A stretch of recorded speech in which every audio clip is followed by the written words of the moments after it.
Literatura de cordel, imagens do sertão, aqui João Carlos Espíndola, com mais uma gravação de romance de literatura de cordel para você.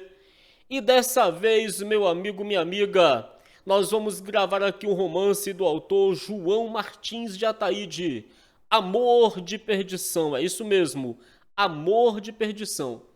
Mas antes eu queria dizer aqui para alguns seguidores, alguns queridos seguidores, como o seguidor Cícero Bruno Massa, que ele falou que gostaria de ouvir o romance do Valente Apolinário. Ele falou que é fã do canal e gostaria de ouvir o romance do Valente Apolinário.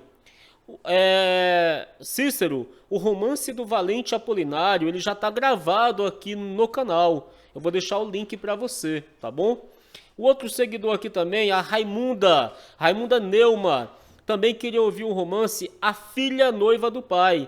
A Filha Noiva do Pai é outro romance que já está gravado aqui no canal, tá bom? Raimunda Neuma. E aí tem vários pedidos aqui, pessoal, que já estão gravados aqui no canal. O que acontece? Eu vou mandar o link para vocês, eu vou responder os comentários de vocês com os links. O que acontece?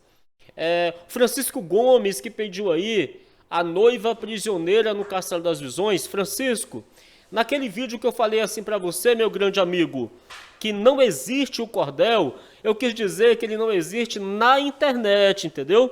Na vida real o cordel existe, tá bom? Esse cordel foi escrito, esse cordel foi publicado, agora ele não existe na internet.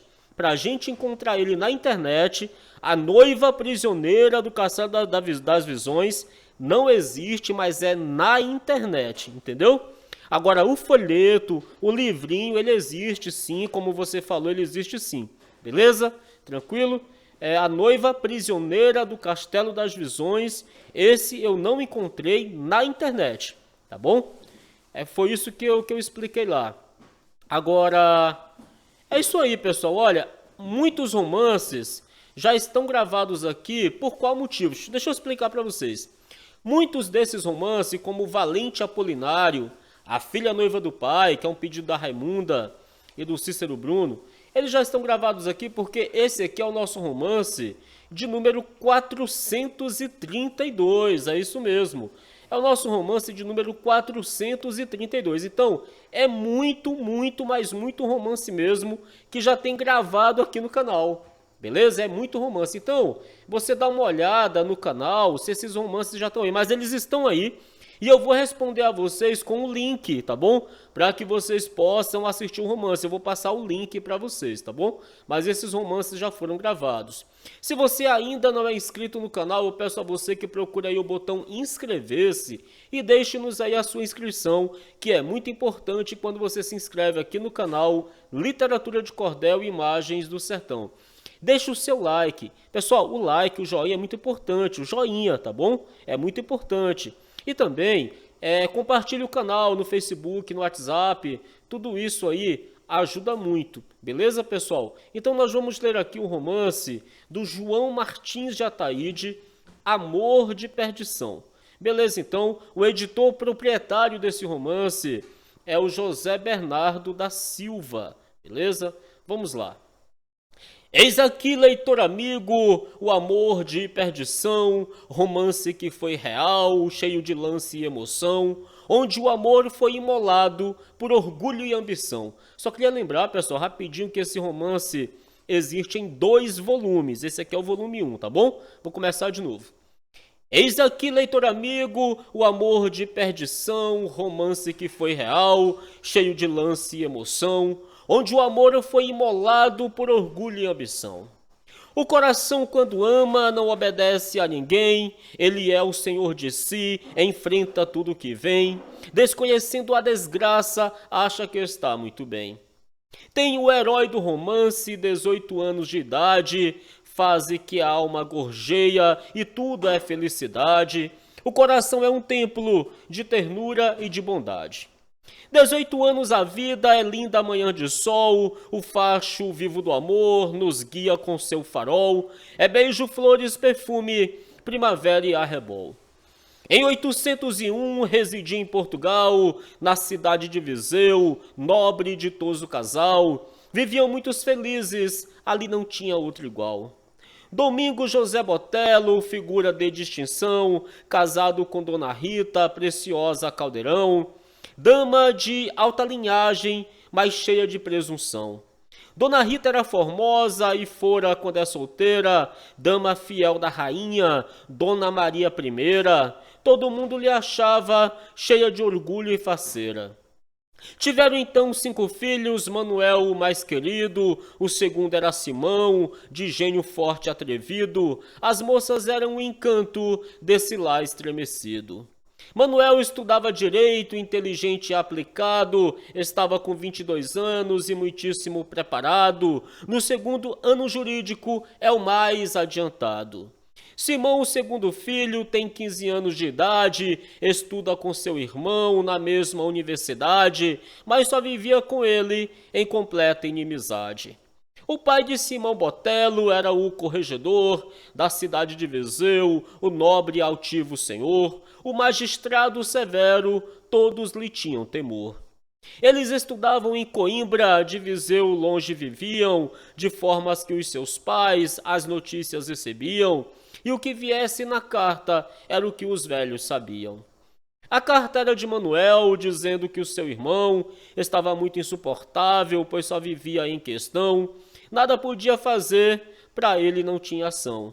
Mandou dizer que Simão estava mesmo insultante e se metia em barulho, era safado e tratante, insultava todo mundo do modo muito picante.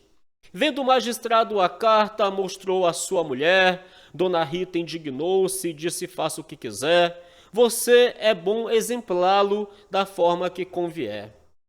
O doutor deu uma risada, ficou com a carta na mão e disse que se orgulhava, pois o seu filho Simão herdava dos seus avós bravura, força e ação.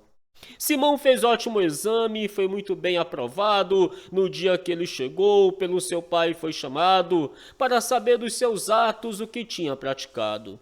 Simão então confessou com voz cheia de bondade, disse que uma não queria, que vivesse como um frade, o resto era despeito, intriga e rivalidade. Devido ele ter tido no seu curso de extinção a loucura impraticável do jovem e belo Simão, por seu pai foi perdoado com toda a satisfação. Simão ouviu os conselhos, muito pouco se importou, depois de 8 ou 10 dias a vidinha renovou, fez parte de uma questão e a farra começou. Dr. Domingos Botelho era um homem sem paixão, mas sua esposa irritou-se com o seu filho Simão, porque ele foi zombado do nome de Caldeirão. As suas 2 irmãs, Ana e a outra Maria, tinham horror a seu irmão e Ana dele temia. Somente Rita, a caçula, brincar com ele queria. Estava no fim das férias quando o pacato doutor ficou irado com o filho, teve um grande dissabor. Simão viu nesse vexame de sua mãe o amor. O fato foi o seguinte: um criado de Simão foi dar de beber aos burros por descuido ou distração, deixou uma égua dar um coice no botijão. O dono da tal vasilha, quando viu ela quebrada, de ódio se enfureceu e, sem ter medo de nada, esbofetou o criado, deixou-o de cara inchada. Nesse momento Simão no chafariz foi chegando, sem querer foi logo vendo o seu criado apanhando, investiu contra o agressor, caíram no chão rolando.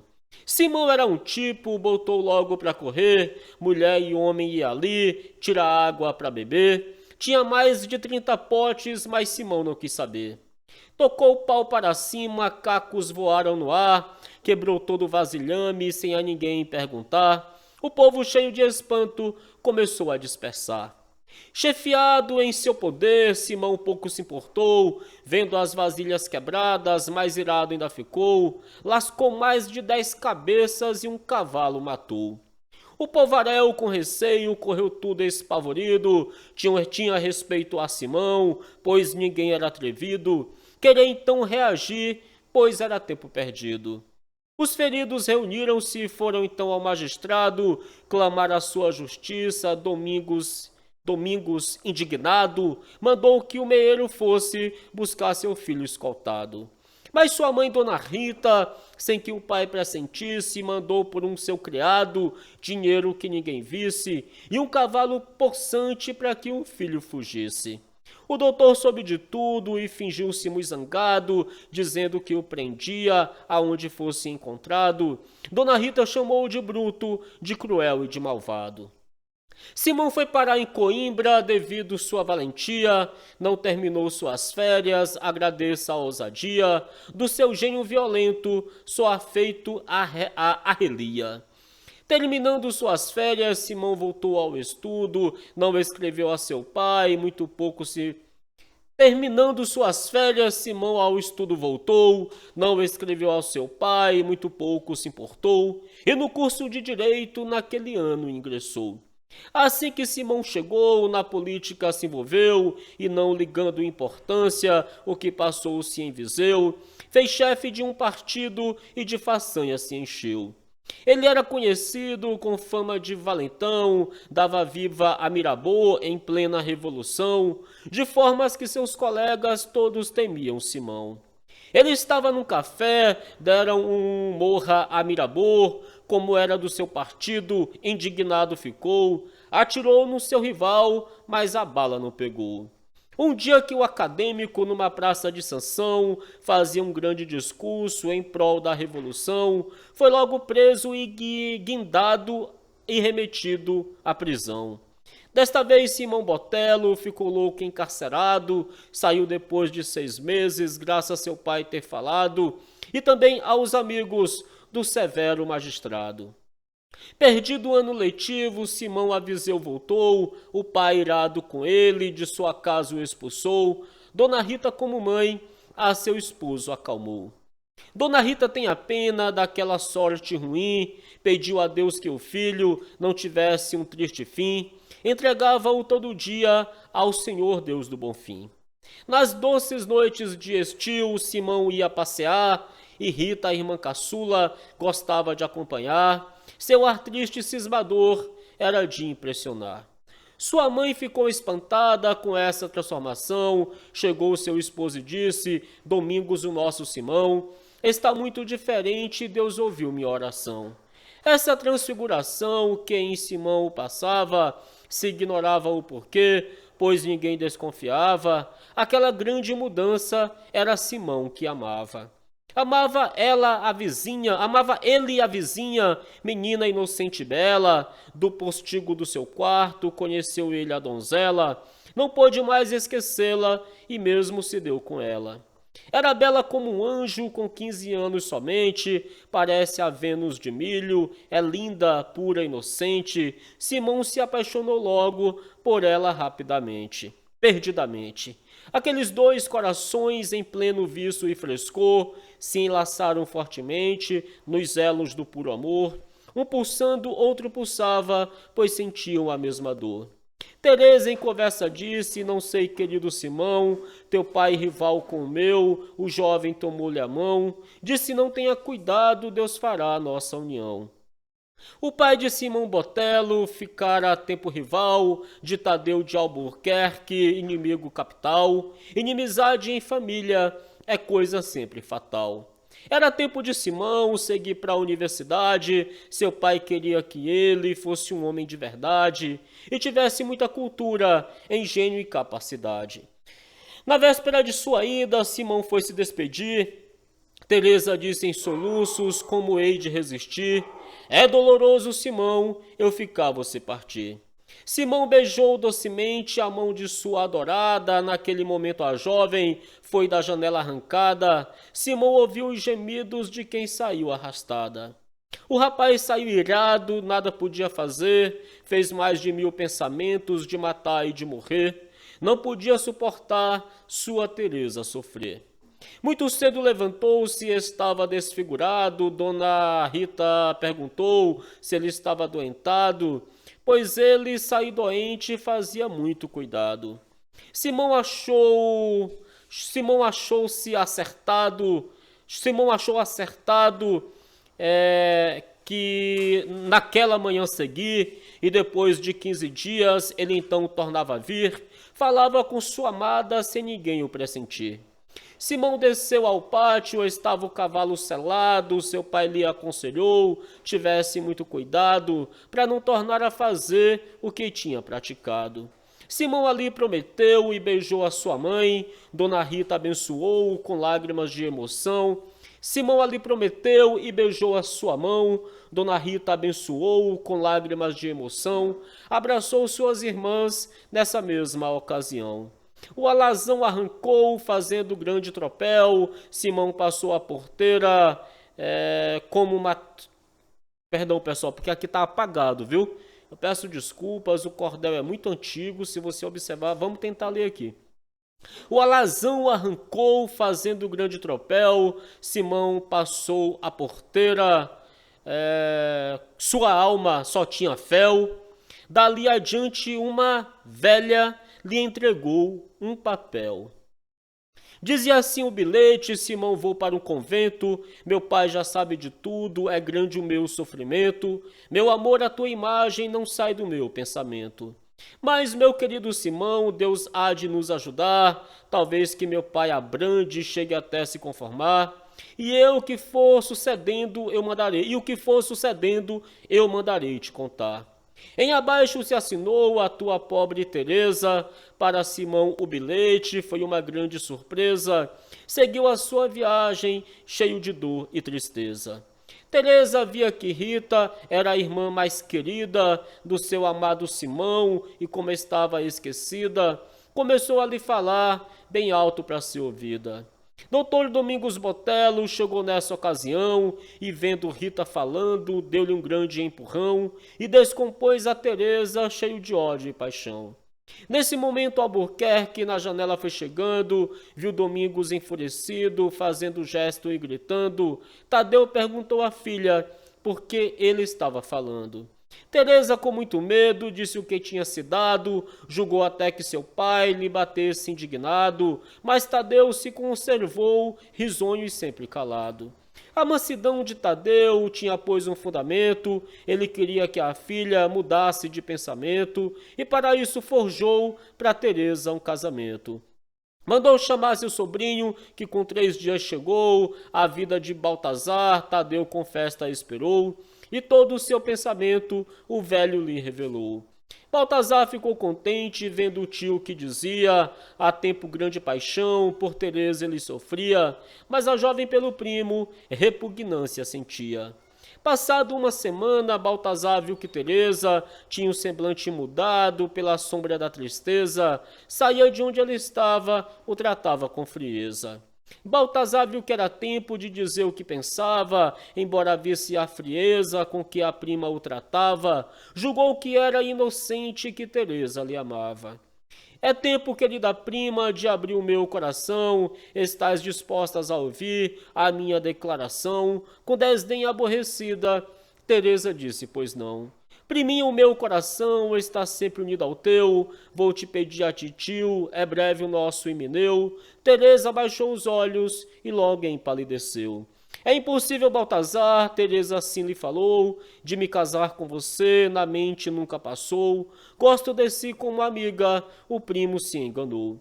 Quer dizer que me aborrece, disse sorrindo morgado. Sim, senhor, disse Teresa, o primo está enganado. Não posso amar um amigo, não dá certo esse noivado. Então a prima ama outro, falou ele com ironia. Que lucra o senhor saber, disse ela sem cortesia. Eu sei tudo, disse ele, pensavas que eu não sabia? Pois minha prima, eu lhe digo, eu estou falando a verdade, não precisa me tratar com tamanha hostilidade. Não casarás com quem amas, não tentes que é debalde. Não quero ouvir seus conselhos, disse Teresa irritada. Coutinho irado lhe disse, pode ficar descansada, que com Simão Botelho você não será casada. O primo não me governa, Teresa alto falou. Baltazar, cheio de ira, com ódio se retirou. Indo procurar o tio, toda a história contou. Tadeu, ouvindo a história, quis logo ir espancá-la, viu que pela violência era difícil levá-la. Foi procurar sua filha, encontrou-a só na sala. Refreando a sua ira, Tadeu assim lhe falou: minha filha Baltazar, ontem um negócio tratou, e por mim foi bem aceito, tua mãe muito gostou. E é de muito gosto meu teu primo casar contigo, pois sabes que Baltazar é meu sobrinho e amigo. Nunca deves te casar com filho de um inimigo. Se puseres no propósito de realizar esse intento, te amaldiçoarei e te boto no convento, contanto que não me mates com tamanho sofrimento. Teresa jurou chorando fazer o que ele queria, porque o seu coração a seu pai só pertencia. Tadeu ficou quase certo que a filha se convencia. Todo esse acontecido, Teresa mandou contar, Simão Botelho ficou pensando no Baltazar, disse com o punho cerrado, ainda hei de me vingar. No domingo de manhã, Teresa ficou vexada, seu pai mandou aprontar-se sem prevenir-lhe de nada, disse que viesse logo e se fizesse apressada. Teresa logo aprontou-se e foi logo se apresentar. Tadeu disse: minha filha, você hoje vai casar com quem muito lhe adora, o seu primo Baltazar. Escuta, querida filha, vais hoje dar tua mão a um homem de vergonha, de caráter e distinção, muito rico e educado é dele o teu coração. Não me respondes, Teresa, tornou Tadeu calmamente, que quer dizer de meu pai, disse ela friamente, dai-me o que peço, filhinha, falou ele docemente. Se sente feliz, meu pai, com esse meu sacrifício. É sacrifício, filhinha, para você é benefício. E para casar com teu primo, esse é momento propício. Eu odeio meu pai e sempre o abominei. É escusado forçar-me, com ele não casarei. Tadeu irado lhe disse: eu te amaldiçoarei. Tadeu mudou de aspecto e disse com voz irada: has de casar mesmo à força, se não quiseres mais nada, morrerás em um convento, longe daqui desterrada. Se tu és uma alma vil, como a serpente traiçoeira, não me pertences, maldita, ficarás prisioneira, no convento esperarás tua hora derradeira. Neste quarto entra a maldita, disse Tadeu, furibundo, espera aí tua sorte, coração perverso e imundo. Teresa ergueu-se em lágrimas, no silêncio mais profundo. Tadeu saiu como louco em busca de Baltazar. Quando encontrou o sobrinho, disse sem poder falar: Coutinho, não tenho filha para contigo casar. A infeliz miserável a quem o meu nome dei, hoje morreu para mim e eu amaldiçoei, e a encarcerarei no convento, de desgosto a matarei. Baltazar disse Tadeu que assim era pior, achava que a brandura seria muito melhor, essas paixões perseguidas ainda ficam maior. Devido a esse conselho, a situação melhorou e neste dia Teresa uma cartinha mandou ao seu querido Simão, todo ocorrido narrou. O rapaz indignou-se com o que tinha acontecido, pensou e logo aviseu, ainda que fosse escondido, para ver a sua amada, o seu amor tão querido. Resolveu ir sempre à noite para ninguém o conhecer, chegava lá às ocultas, seu pai não ia saber, passava o dia escondido para a noite aparecer. Chamou então o arrieiro, um homem que conhecia, mandou alugar um poldro com uma boa montaria, mas ficou atrapalhado sem saber onde dormia. Perguntou ao arrieiro se era conhecedor de alguma casa amiga, disse o velho: sim, senhor. De Viseu a meia légua tem um primo ferrador. Simão achou muito bom e lhe disse: meu senhor, essa jaqueta de peles é em paga do favor, e partiu com o arrieiro para a casa do ferrador. Assim que Simão chegou, foi muito bem hospedado, o ferrador tratou ele com muito mimo e agrado. Nesse dia ele escreveu ao seu anjo idolatrado. A cartinha ele mandou pelo arrieiro amigo, e depois de 2 horas Simão já tinha consigo a resposta de Teresa, sem nada correr perigo. Depois que leu a cartinha, Simão disse ao ferrador: partirei hoje à noitinha, seja de que forma for, às 11 horas da noite falarei com meu amor. Às 11 horas da noite, Simão estava encostado no grande portão de ferro, aonde tinha marcado. A escuridão era enorme, ele não era notado. Simão ouviu o som de música, ficou muito admirado, e na casa de Tadeu o baile estava animado. Simão disse ao arrieiro que fosse para o outro lado. Teresa estava nervosa, tinha trêmulo o coração, estava em ânsias para ir conversar com seu Simão. Tanto fez que escapuliu-se e foi bater no portão. Simão estava na grade quando Teresa chegou, com as mãos frias de medo. A do jovem ela apertou, disse: vai, vem amanhã, pois papai desconfiou.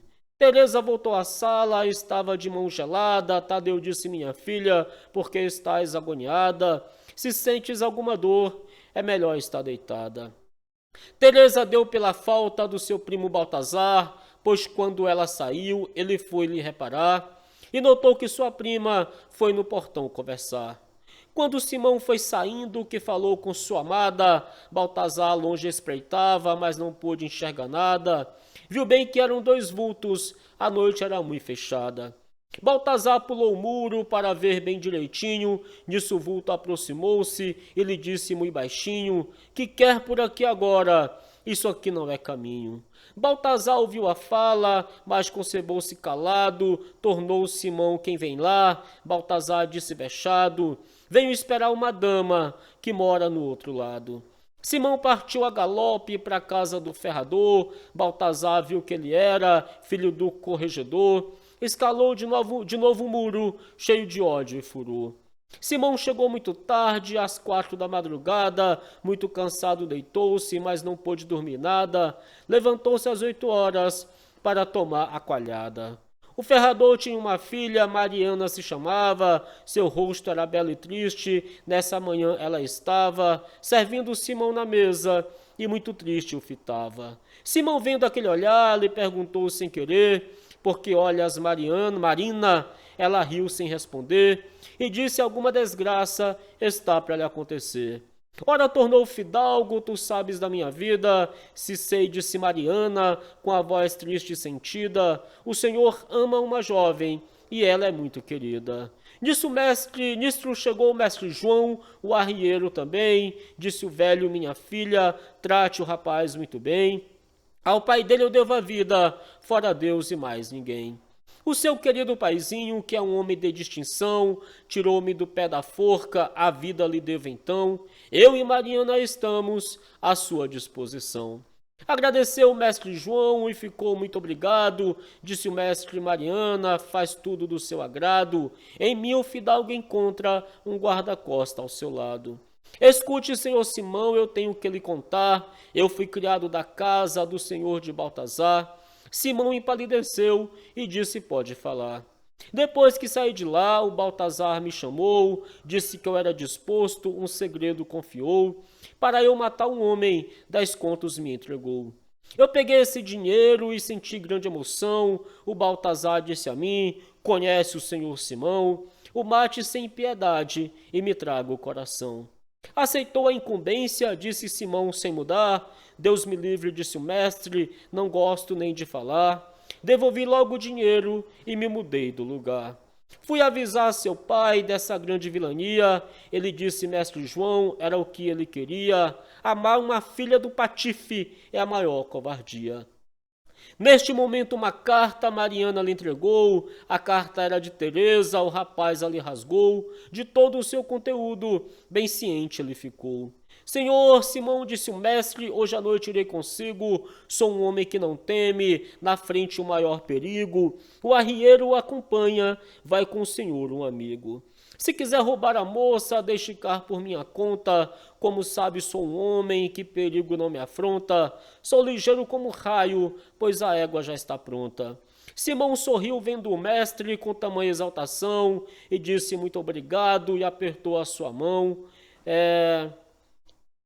E ainda distante alguém chegou, lá distante alguém chegou e chamou o mestre João. Desculpa, pessoal, a digitação é muito antiga, viu? É bem difícil de ler aqui, tem algumas palavras que ainda é com aquele português antigo ainda. O rapaz ficou sozinho, sentia da alma a tortura, quando uma voz lhe falou, toda cheia de doçura: vai sempre, senhor Simão, nessa arriscada aventura. Irei, boa Mariana, diz ele com alegria. A moça olhou tristonho, parecendo que sofria. e disse: Nossa Senhora vai em sua companhia. Às 10h30 da noite, Simão já tinha chegado, ficou junto do portão, em um capote embrulhado. O ferrador e o primo se esconderam. Perdão, pessoal, nossa, perdão. Às 10h30 da noite, Simão já tinha chegado, ficou junto do portão, em um capote embrulhado. O ferrador e o primo se esconderam no valado. Pessoal, eu arrotei aqui sem querer, viu? Não sei se vocês ouviram, mas também foi sem querer, isso acontece. O ferrador escondido apertava na clavina, depois disse o arrieiro, talvez que pela malsina, o jovem senhor Simão não tenha visto a menina. Ele saiu se arrastando com a barriga no chão, até que pôde chegar bem juntinho do portão. Estava um vulto de pé, ele viu que era Simão. Ele aí falou baixinho, ainda não pôde entrar, não vi Teresa até aqui, não vi Teresa chegar. Disse o velho por o muro, deixe de tanto esperar. Disse Simão, eu receio que tem alguém me olhando. Disse o velho ferrador, entre que eu fico esperando. Nisso ouviram umas pisadas de alguém que vinha chegando. Esse alguém era Teresa, abriu depressa o portão, a jovem estava tremendo, tal era a sua emoção. Simão tomou-a nos braços de encontro ao seu coração. Simão falou à donzela, interno pranto banhada, não demores nada aqui, pois estou sobressaltada. Simão beijou docemente a face da sua amada. Minha Teresa querida, com feliz sou ao teu lado, queres ir comigo agora, o cavalo está selado, o nosso destino é esse, cumpriremos o nosso fado.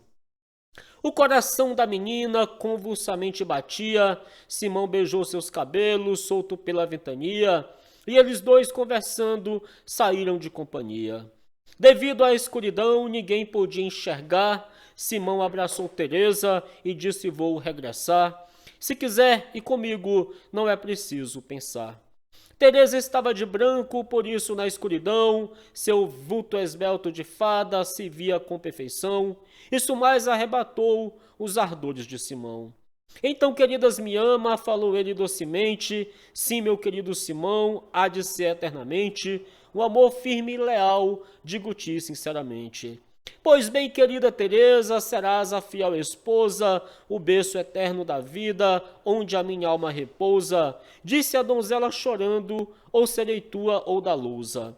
Teresa abraçou chorando seu amor estremecido, Simão beijou sua fronte, tinha o coração partido. Naquele momento ouviram, muito perto um estampido. Teresa se desgarrou dos braços de seu Simão, não teve oportunidade de fechar logo o portão. A sua felicidade foi a grande escuridão. Simão ainda lhe disse, não precisa de correr, mas o vulto de Teresa ele não pôde mais ver. Saiu até o portão para ver o que vinha a ser. Nesse momento Simão encontrou-se com o amigo. Mestre João disse para ele, estás correndo perigo, trate logo de fugir, eu matarei o inimigo. Baltazar presenciava toda aquela despedida, ouviu Teresa chorando, cheia de mágoa e sentida, e quando Simão saiu, ele seguiu na batida. Simão ainda quis ficar, mas mestre João o obrigou. Ele tomou o cavalo, na carreira disparou. Ouviu-se logo disparos e uma bala lhe pegou. Simão arriou na sela, caiu sem forças no chão, e do seu ombro saía muito sangue em borbotão. O mestre atou logo um pano, nas costas levou Simão. Chegando nos matagais, o rapaz ficou deitado. Nisto chega o arrieiro e disse muito cansado, aí perto vem 3 homens, é bom ter todo cuidado. O mestre aponta o gatilho e fica de prontidão. Nisso uma voz disse assim, aí está o Simão. O ferrador atirou, um vulto rolou no chão. Então travou-se uma luta, punhais luziram no ar, Simão já muito ferido, pôde a eles derrotar, ainda fugiu um com vida, foi o primo Baltazar. Aí disse mestre João, não temos tempo a perder, ajudou Simão montar e disparou a correr, ainda chegaram em casa sem o dia amanhecer.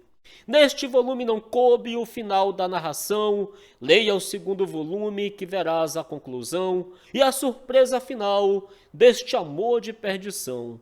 Juazeiro, 16/3 de 1951.